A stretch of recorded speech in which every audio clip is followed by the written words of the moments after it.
Chat GPT ব্যবহার করে কিভাবে আপনি আপনার IELTS স্পিকিং পার্ট 2 এবং পার্ট 3 এর প্রিপারেশন সহজেই নিতে পারবেন সেটা এই ভিডিওতে দেখব। অলরাইট, সো সবার আগে আমরা চ্যাট জিপিটির ওয়েবসাইটে চলে আসলাম। সো এই ওয়েবসাইটে চলে আসার পর আপনি কি করবেন, আপনি IELTS স্পিকিং পার্ট 2 এর কয়েকটা স্যাম্পল কোয়েশ্চেন্স খুলবেন এবং IELTS স্পিকিং পার্ট 3 এর কয়েকটা এরকম স্যাম্পল কোয়েশ্চেন্স খুলবেন। তো সবার আগে আমরা IELTS স্পিকিং পার্ট 2 এর প্রিপারেশন নিব। সো আমরা জানি যে IELTS স্পিকিং পার্ট 2 তে 1 মিনিট টাইম দেওয়া হয় প্রিপেয়ার করতে এবং তারপর টানা 2 মিনিট ইংলিশে সেই টপিক নিয়ে কথা বলে যেতে হয়। সো এখানে একটা টপিক দেওয়া আছে ডেইলি রুটিন। আমরা এই টপিকটার কিভাবে প্রিপারেশন নিতে পারেন বাসায় চ্যাট জিপিটি দিয়ে সেটা আগে দেখে নেই। সো এখানে লেখা আছে describe a time of day you like. এরকম একটা সময়ের বর্ণনা দাও দিনের যেটা তুমি পছন্দ করো। মর্নিং হতে পারে, আফটারনুন হতে পারে, সামথিং লাইক দ্যাট। নিচে দেওয়া আছে you should say what time of day it is. এটা কি মর্নিং টাইম, আফটারনুন বা কি। What do you do at that time, আপনি ওই সময় কি করেন। Who you are usually with, আর explain why you like it, কেন আপনি এটা পছন্দ করেন। এখন আমি চ্যাট জিপিটি দিয়ে এই পুরো প্রশ্নের একটা স্ট্যান্ডার্ড উত্তর দিব, যে উত্তরটা দিয়ে আপনি যদি বাসায় প্র্যাকটিস করেন আপনি অনেক ভালো IELTS স্পিকিং স্কোর তুলতে পারবেন। ওকে, সো একদিকে আমি প্রশ্নটা রেখেছি আর একদিকে আমি চ্যাট জিপিটি রেখেছি। এখন প্রশ্নটা কি লেখা আছে, describe a time of day you like. আমি এখানে কি লিখবো, চ্যাট জিপিটিতে লিখবো write the answer for the following IELTS speaking part 2 question in basic English. Your answer should take 2 minutes to read. মানে যে উত্তরটা তুমি আমাকে দিবে সেটা 2 মিনিট লাগা উচিত পড়ে বলতে। তারপর the question is, প্রশ্নটা হচ্ছে describe a time of the day you like. যেখানে where the time of day is, ধরেন আপনি আফটারনুন নিয়ে একটা উত্তর জানতে চাচ্ছেন, afternoon. Okay, you should say, তোমার বলা উচিত you should say what you do at that time।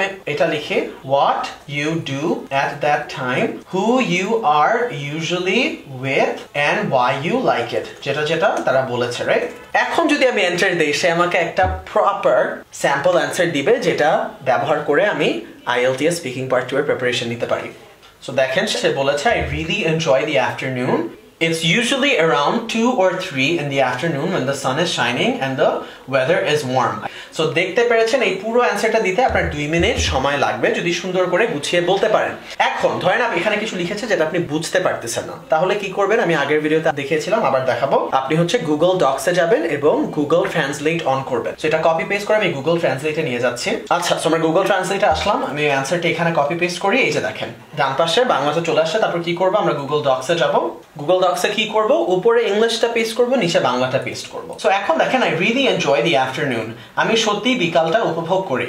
It's usually around 2 or 3 in the afternoon when the sun is shining and the weather is warm. এটা সাধারণত বিকাল 2টা বা 3টার কাছাকাছি যখন সূর্য উজ্জ্বল এবং আবহাওয়াটা উষ্ণ হয়। সো দেখেন এইভাবে করে যদি আপনি IELTS এর প্রিপারেশন নেন আপনার কোনো টিচার লাগছে না। এখন পার্ট 3 এর প্রিপারেশন কিভাবে নেবেন, একদম সেম। সো এই যে পার্ট 3 এ দেখেন অ্যাডভার্টাইজিং নিয়ে কয়েকটা কোশ্চেন আছে। Do you think adverts have a big impact on what people buy, right. So তাকে কি করবেন, আবার চ্যাট জিপিটিতে যাবেন, কি লিখবেন যে write me an IELTS part 3 answer for the question, do you think adverts have a big impact on what people buy? তারপর in basic English add করবেন, তারপর এন্টার দিবেন। অলরাইট, সো দেখেন এখন তাদের স্পিকিং পার্ট 3 তে যে অ্যানসারটা দিয়েছে এরকম অ্যানসারই IELTS স্পিকিং পার্ট 3 তে তারা এক্সপেক্ট করে। অপিনিয়নেটেড অ্যানসার দিতে হয় পার্ট 3 তে। সো এরপরে কি করবেন, কপি করবেন, আবার বাংলা টু ইংলিশে নেবেন, গুগল ডক্স উপরে ইংলিশটা দিবেন, নিচে বাংলাটা দিবেন। এইভাবে যদি বাসায় আপনি IELTS পার্ট 2 এন্ড পার্ট 3 এর প্রিপারেশন নেন আপনার কোনো টিচার লাগবে না। আপনি বাসায় যে কোনো প্রশ্নের একটা প্রপার স্যাম্পল অ্যান্সার পাচ্ছেন এবং ওইটা নিয়ে প্র্যাকটিস করতে পারছেন। এবং আপনারা কেউ যদি আমার free 1 hour long English learning master class করতে চান তাহলে নিচে লিংক দিয়ে দিব। And I will see you in the next video. Bye.